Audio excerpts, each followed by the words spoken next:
You're going to present, you're going to speak, but you're wondering, how should I speak? Which style of speech should I use?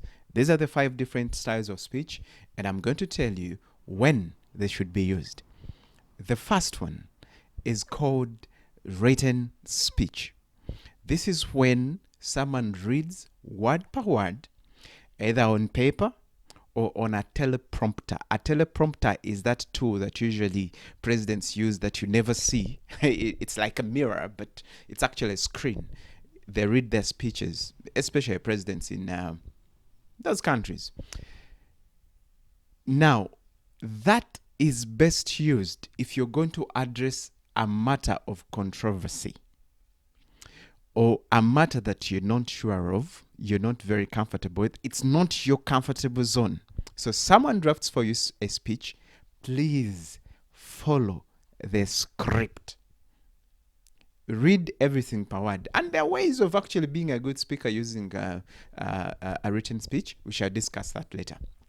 Second is what we call an extemporaneous speech or presentation. This is usually used by people who are doing PowerPoints. You have a PowerPoint and it guides you on what you're going to speak about next. More or less, you're speaking freely, but you have something you're following. Other people use notes. You have a small sheet of paper, and you write down different notes or how your speech is going to be chronologically, the ideas, but then you explain them freely. Please never have a PowerPoint and read word per word. No, you can't do that. Use a PowerPoint and then use an extemporaneous presentation. Who should use this style of speech is anyone. I think to me it is the best style of speech. If you're comfortable with what you're speaking about and you know what you're speaking about, but you don't want to forget what you have to address. Now, 3 is what they call an impromptu speech. An impromptu speech is a speech when someone is not prepared.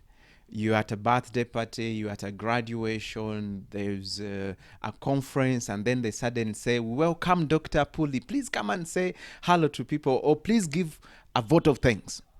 Now, that one you can't choose whether you can use it or not. You're just told that, you know what, it's you who should come and speak. The best way to prepare for impromptu speeches, always have an idea of what you can speak about should you ever be called. And you can prepare this for different scenarios. If you're a renowned person, if you have a reputation, if you have more authority in a gathering you're going to go, please be prepared that anything can come about. Now, you should have ideas you can speak about in different scenarios. But the second, you should have a quote or a philosophy that you believe in that you can craft for anywhere. If you, for example, your philosophy is I do anything, I ask questions later. If it's a graduation, you come and say, I do anything, ask questions later. I thank you that you also decided to go and study and you graduate. You find out how everything works out later. If it's anything, you can fit in your philosophy. Then the next style of speech, or the 4th style of speech, is what we call the memorized speech. Now, this President Kagame sometimes uses. It is when you have a written speech, your notes are jotted down. It's more or less reciting.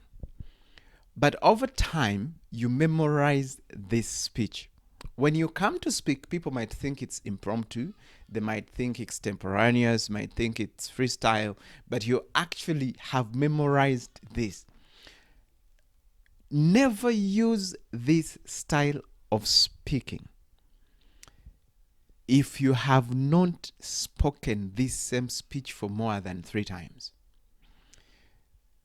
The day you forget what you're supposed to speak next, I am telling you, you will shut down and you won't know what to say next. So, memorized speech, I don't recommend it. I only recommend it if you have used the same speech over time and it is effective, then commit to memory. Well and good. Otherwise, people might think that you're not natural and you're not yourself. The last style of speech, it's called the freestyle kind of speech. I only recommend frequent speakers, especially if you're a frequent speaker in a particular or on a particular topic, niche per se. If you've spoken about the same thing over and over again, then at any time you can be called to speak. And some people don't even prepare. Someone has been talking about marketing over and over again, business strategy over and over again. And this is what most motivation speakers use or professional speakers use. It is a freestyle. Why? They started maybe with a written, they went extemporaneous, they've overspoken about this thing, so the ideas and knowledge and skills and everything flows naturally. So anytime you call them, they can speak to you. I only recommend this to a person who has spoken frequently and on a particular topic. So you're well conversant with this topic. Now, ask yourself, what is the best style of speech that I can use? I'll go in details with each one of them later. So make sure that you follow. What do you lose? What do you lose? Make sure that you follow for more updates and more episode. I'm Apuuli Babigumira. I am a communication skills coach. I also help organization integrate digital marketing into their communication and PR campaigns.